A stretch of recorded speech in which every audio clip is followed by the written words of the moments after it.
آج ہم بات کر رہے ہیں کہ جو ایک شپ ہوتا ہے وہ کیوں نہیں سنک کرتا ہے پانی میں. تو اس کے لیے ہمیں کچھ چیزیں کی انڈرسٹینڈ کرنے کی ضرورت ہے.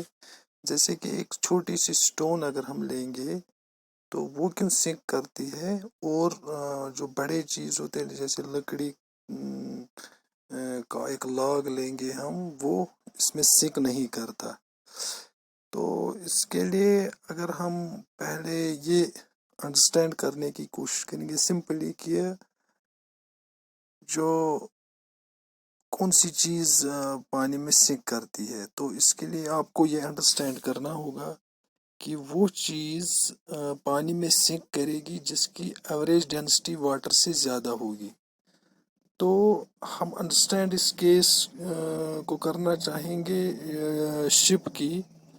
تو یہ اس طرح ڈیزائن ہوتا ہے کہ جو اس کی ایوریج ڈینسٹی ہوتی ہے وہ پانی کی ڈینسٹی سے کم ہوتی ہے.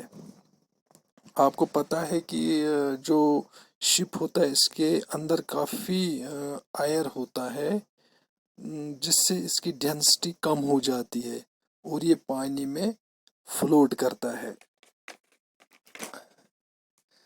اور اگر اس کے بعد ہم آپ نے سنا ہوگا کہ ایک مشہور شپ تھا جس کا نام ٹائٹینک تھا.